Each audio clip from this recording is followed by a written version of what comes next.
Welcome students. आज हम लोग पढ़ेंगे चैप्टर 2 सब्जेक्ट एंड प्रेडिकेट। ठीक है, तो ये क्लास 6 और 8 के सिलेबस में है। क्लास 7th वालों को नहीं लिखना है, ठीक है, केवल क्लास 6 और 8th वालों को लिखना है। ठीक है, तो कल हमने पढ़ा था सेंटेंस, ठीक है। आज पढ़ेंगे चैप्टर 2 सब्जेक्ट एंड प्रेडिकेट। ठीक है, तो कोई भी सेंटेंस दो पार्ट से मिलके बना होता है। पहला पार्ट होता है सब्जेक्ट और दूसरा होता है प्रेडिकेट। ठीक है, यहाँ पढ़िए आप लोग। A sentence is made up of two parts, यानी कि सेंटेंस दो पार्ट्स से मिलके बना होता है। पहला पार्ट होता है सब्जेक्ट और दूसरे पार्ट को हम कहते हैं प्रेडिकेट। ठीक है, तो सब्जेक्ट क्या होता है? The part of the sentence about which something is said in the sentences is called its subject. ठीक है, यानी कि किसी सेंटेंस में, किसी वाक्य में जिसके बारे में बात की जाती है उसे बोलते हैं सब्जेक्ट। ठीक है, यानी कि किसी सेंटेंस के अंदर किसके बारे में बात की जा रही है, ठीक है, उस आदमी को, उस जगह को बोलते हैं सब्जेक्ट। ठीक है, यानी कि एग्जाम्पल के लिए देखिए, रोहन इज रीडिंग बुक। इस सेंटेंस में कहा जा रहा है रोहन किताब पढ़ रहा है। ठीक है, तो किसके बारे में बात की जा रही है? रोहन के बारे में बात की जा रही है, इसलिए इस सेंटेंस में सब्जेक्ट कौन होगा? रोहन होगा। ठीक है, तो अब दूसरा पार्ट देखते हैं, प्रेडिकेट। ठीक है, the part of a sentence that is said about the subject is it's predicate. ठीक है, मतलब कि सब्जेक्ट के बारे में जो कुछ कहा जाता है उसे हम प्रेडिकेट बोलते हैं। ठीक है, यानी कि वाक्य के दो पार्ट होते हैं, एक सब्जेक्ट, दूसरा प्रेडिकेट। ठीक है, सब्जेक्ट वह होता है जो उस वाक्य का हीरो होता है, एक तरह से कह लीजिए। ठीक है, यानी कि जिसके बारे में वो पूरा वाक्य होता है, जिसके बारे में बात की जाती है उसे बोलते हैं सब्जेक्ट, और जो कुछ बातें की जाती हैं उन्हें बोलते हैं प्रेडिकेट। ठीक है, यानी कि प्रेडिकेट वो होता है जो सब्जेक्ट के बारे में एक्सप्लेन करता है। ठीक है, यानी कि सब्जेक्ट के बारे में जो कुछ कहा जाता है उसे हम प्रेडिकेट बोलते हैं। ठीक है, तो मुझे उम्मीद है समझ आ गया होगा। एक पार्ट होता है सब्जेक्ट, दूसरा पार्ट होता है प्रेडिकेट। किसी भी सेंटेंस का दो पार्ट होता है, एक सब्जेक्ट और दूसरा प्रेडिकेट। ठीक है, सब्जेक्ट वो होता है जो, मतलब उस वाक्य में सब्जेक्ट वो होता है जिसके बारे में बातें की गई रहती हैं। ठीक है, उसे सब्जेक्ट बोलते हैं, और जो कुछ बातें की गई रहती हैं उन्हें बोलते हैं प्रेडिकेट। ठीक है, यानी सब्जेक्ट के बारे में जो कुछ भी कहा जाता है उसे प्रेडिकेट बोलते हैं। ठीक है, तो मुझे उम्मीद है आप लोगों को ये क्लियर हो गया होगा। ठीक है, तो आगे बढ़ते हैं। आगे मैंने एक नोट करके लिखवाया है, in imperative sentences the subject you is generally left out and is understood.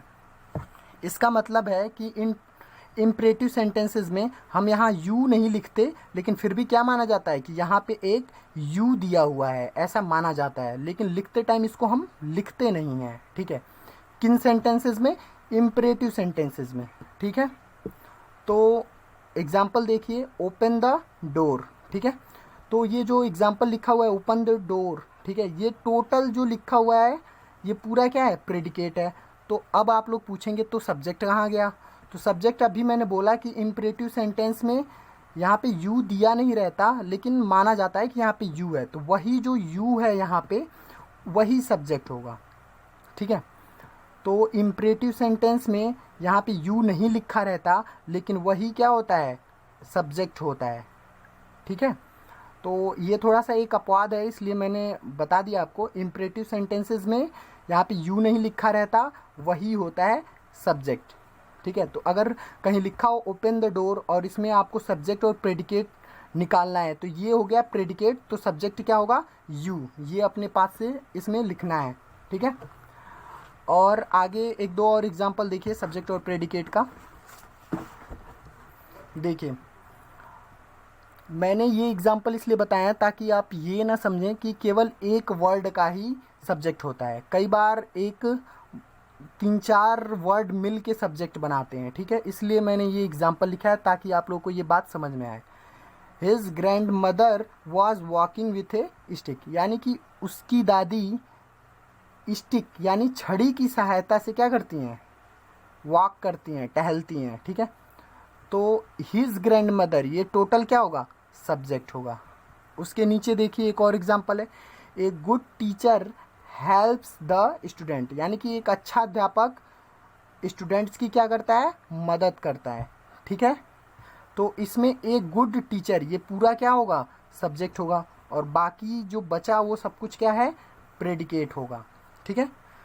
तो किसी भी सेंटेंस में अगर हम हु लगा के क्वेश्चन बनाएं, हु मतलब कौन लगा के क्वेश्चन बनाए, तो हमें आसानी से पता चल जाएगा कि उस सेंटेंस का सब्जेक्ट क्या होगा, ठीक है। जैसे कि इस वाले एग्जाम्पल में अगर हम लोग हु जोड़ के देखते हैं तो हु हेल्प्स द स्टूडेंट्स, यानी स्टूडेंट्स की हेल्प कौन करता है, तो आंसर क्या आएगा, a good teacher, a good teacher. तो यही क्या हो जाएगा, ए गुड टीचर सब्जेक्ट हो जाएगा। इसमें आप लोग हु जोड़ के देखिए, who was walking with A stick, यानी कि छड़ी की सहायता से, स्टिक की सहायता से कौन टहलता है, हिज ग्रैंड मदर, यानी उसकी दादी, ठीक है। तो आसानी से हमें पता चल गया कि सब्जेक्ट क्या होगा, ठीक है। तो किसी भी सेंटेंस में हम जब हु जोड़ के देखते हैं तो पता चल जाता है कि सब्जेक्ट क्या होगा, ठीक है। यानी कि सेंटेंस में जिसके बारे में बात की जाती है उसको हम सब्जेक्ट बोलते हैं, ठीक है। इसमें देखिए his grand mother was walking with A stick, यानी कि उसकी दादी किसके साथ वॉक करती हैं, छड़ी के साथ वॉक करती हैं। तो इस सेंटेंस में किसके बारे में बात की गई है, उसकी दादी के बारे में। तो यही जो उसकी दादी है, हिज ग्रैंड मदर, यही क्या हो जाएगा, सब्जेक्ट हो जाएगा, ठीक है।